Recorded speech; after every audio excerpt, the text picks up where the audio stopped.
Adnan water tank लाए हैं खास एंटी बैक्टीरियल वाटर टैंक्स, जिससे आपको मिले शुद्ध पानी हमेशा। Adnan water tank, safe and healthy water storage solution. अस्सलाम वालेकुम नाज़रीन, आइए डालते हैं देश और दुनिया के खबरनामे पर। सच न्यूज के खबरनामे में सबका इस्तकबाल है। आज की सबसे बड़ी खबर आ रही है महाराष्ट्र से, जहां पे गृह मंत्री अनिल देशमुख ने कहा है कि सीएम ने किया है फैसला कि मेरे खिलाफ लगे आरोपों की वो जांच करेंगे हाई कोर्ट के रिटायर्ड जज। बता दें कि परमबीर सिंह के अनिल देशमुख पर लगाए गए इल्जाम के बाद महाराष्ट्र की सियासत एक भूचाल आ चुका है। विपक्षी दल गृह मंत्री अनिल देशमुख के इस्तीफे की मांग कर रहे थे, लेकिन महाराष्ट्र सरकार ने भी परमबीर सिंह की मंशा पर सवाल उठाए कि जब वो मुंबई पुलिस कमिश्नर के पद पर थे तो उन्होंने चुप्पी क्यों साधी। ऐसे में महाराष्ट्र की सरकार ने कहा है कि पहले जांच होगी, दोषी पाए जाने पर कार्रवाई की जाएगी।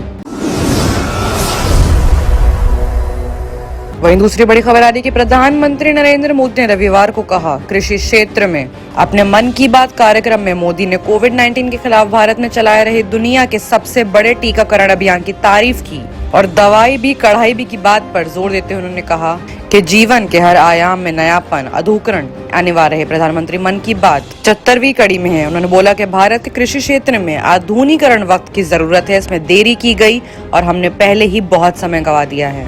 रेडियो पर कार्यक्रम के दौरान मोदी ने ये भी याद किया कि पिछले साल मार्च में देश ने पहली बार जनता कर्फ्यू के बारे में सुना था। प्रधानमंत्री की अपील पर पिछले साल 22 मार्च को जनता कर्फ्यू लगाया गया था। उन्होंने कहा कि शुरुआत से ही भारत के लोगों ने कोविड-19 के खिलाफ लड़ाई लड़ी है। उन्होंने कहा कि पिछले साल इस वक्त ये सवाल खड़ा किया गया था कि क्या कोविड-19 के लिए कोई टीका आएगा और ये कब तक आएगा। उन्होंने कहा कि गर्व का विषय है कि दुनिया के सबसे बड़े टीकाकरण अभियान भारत में चलाया जा रहा है। वहीं बात अगर करें पश्चिम बंगाल की, तो पश्चिम बंगाल के पहले चरण का मतदान हो चुका है। पहले दौर में 82% मतदान हुआ है। हालांकि वोटिंग के दौरान कई जगहों से हादसे, नोक-झोंक, हिंसा की खबरें भी सामने आई हैं। वहीं अगली बड़ी खबर आ रही है यूपी से, जहां पे उत्तर प्रदेश के कानपुर में कार्डियोलॉजी हॉस्पिटल में आज सुबह अचानक आग लग गई, जहां पर 146 मरीजों को बाहर निकाला गया।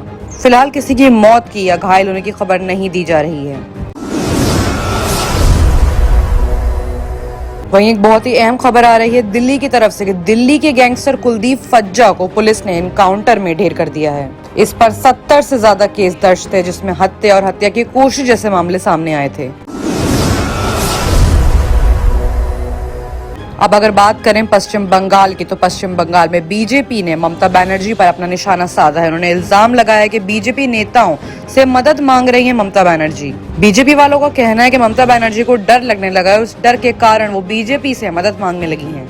वहीं अगर दूसरी तरफ बात ममता बनर्जी की करें, तो पश्चिम बंगाल की मुख्यमंत्री और तृणमूल कांग्रेस सुप्रीमो ममता बनर्जी ने प्रधानमंत्री नरेंद्र मोदी को निशाना साधा है। उन्होंने बांग्लादेश के दौरे को लेकर जोरदार हमला बोला है। खड़गपुर की चुनावी रैली में उन्होंने कहा कि 2019 के लोकसभा चुनाव में जब एक बांग्लादेशी कलाकार ने टीएमसी की रैली में हिस्सा लिया था, तो बीजेपी ने बांग्लादेश सरकार से बात की थी और उसका वीजा रद्द करवा दिया था। आज जब बंगाल में चुनाव हो रहे हैं और आप बांग्लादेश में जाकर एक खास वर्ग से वोट मांग रहे हैं, आपका वीजा क्यों नहीं कैंसिल कर देना चाहिए। ममता बनर्जी ने यह भी कहा कि हम इस बारे में चुनाव आयोग से शिकायत भी दर्ज करेंगे।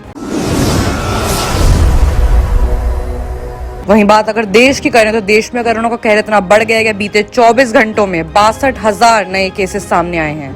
बात अगर पूरे ऑल ओवर की करें, तो शनिवार को देश में पिछले 5 महीनों के सबसे ज्यादा केसेस सामने आए हैं। वहीं कांग्रेस के पूर्व अध्यक्ष राहुल गांधी ने तमिलनाडु के चुनावी दौरे पर हैं और आज उन्होंने चेन्नई में जनसभा में करते हुए बीजेपी पर जमकर निशाना साधा है। राहुल गांधी ने कहा कि तमिलनाडु के सीएम जब मोदी शाह के पैर छूते हैं तो उनके सामने झुकते हैं, तो ये देखकर बुरा लगता है।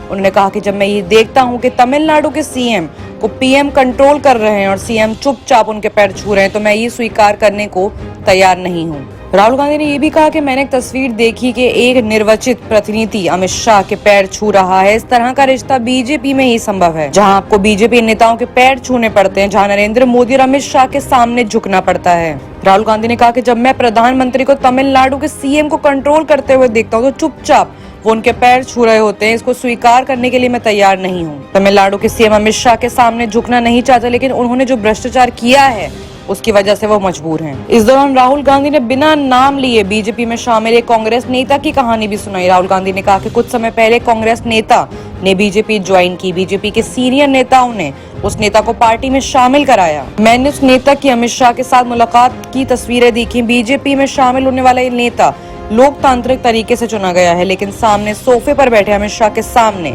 लोकतांत्रिक तरीके से वो नेता झुका हुआ है।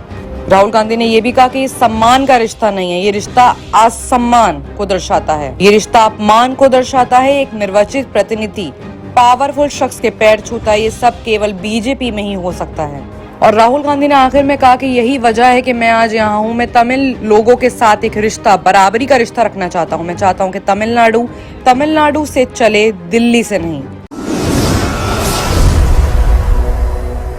और आइए बात करते हैं इंटरनेशनल खबरों की, जहां पे सबसे बड़ी खबर आ रही है लाइब्रेरी में सरफिरे आतंक। जी हां, कनाडा की लाइब्रेरी में बैठे लोगों पर चाकू से हमला हुआ है, जिसमें एक की मौत हो गई जबकि कई लोग घायल हैं। दरअसल हादसा कनाडा का है, जहां पे एक लाइब्रेरी में एक सरफिरे आतंकवादी ने शनिवार को लाइब्रेरी में लोगों को बंधक बनाकर चाकू से हमला कर दिया। इसमें एक शख्स की जान भी चली गई। वहीं 8 से ज्यादा लोग घायल हो चुके हैं। घायलों का इलाज के लिए अस्पताल में भर्ती कराया गया है। पुलिस ने घायलों की हालत की जानकारी नहीं दी है।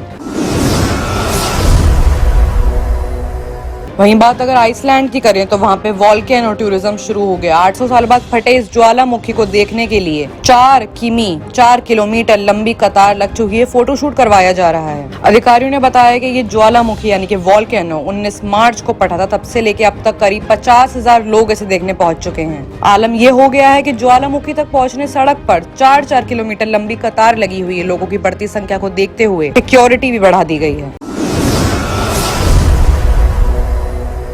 वहीं अगली बड़ी खबर आ रही है अमेरिका से कि अमेरिका में एक बार फिर से फायरिंग देखी गई है। यूएस के फिलाडेल्फिया में बाहर से एक शख्स ने भीड़ पर गोलीबारियां करना शुरू कर दी, जिसमें 7 लोग घायल हो गए और 4 लोग मौत की कतार पर खड़े हैं। यह हादसा जुमे को हुआ है, जहां पर हमलावर की तलाश अभी भी की जा रही है। गोली लगने के गंभीर रूप से जो लोग घायल हुए हैं उनकी उम्र 40 से 21 साल और 18 साल की बताई जा रही है। वहाँ की लोकल मीडिया ने बताया कि एक golf and social sports bar में काफी भीड़ थी। इसी दौरान एक शख्स ने हैंडगन से भीड़ पर गोलियां चलाना शुरू कर दी। मौके पर पहुंची पुलिस ने एक स्टोर में 2 और बार में जो लोग घायल मिले थे उनकी मदद करने की कोशिश करी। बता दें कि अमेरिका में 12वें दिन में गोलीबारी की ये नवी घटना सामने आ रही है।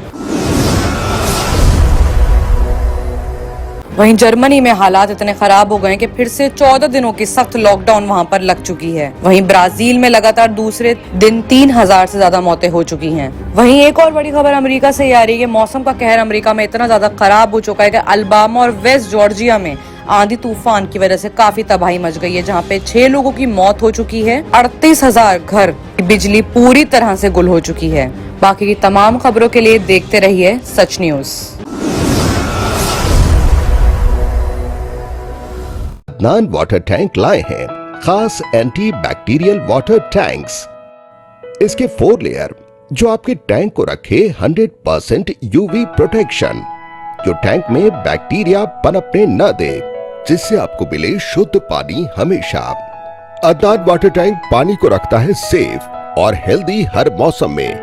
अदनान वाटर टैंक्स ने प्रदूषण और जरासीम से पानी को बचाने के लिए थ्रेडिंग लॉक लिड सिस्टम की शुरुआत की है। Adnan heavy duty water tank को इसके गुणवत्ता, मजबूती, टिकाऊ और खूबसूरती के लिए भारत भर में पसंद किया गया है। अदनान वाटर टैंक अपने ग्राहकों को 100% संतुष्टि प्रदान कर रहा है और ये हमें बताता है कि ये भारत के कई हिस्सों से जुड़ा हुआ है। Adnan water tank, safe and healthy water storage solution.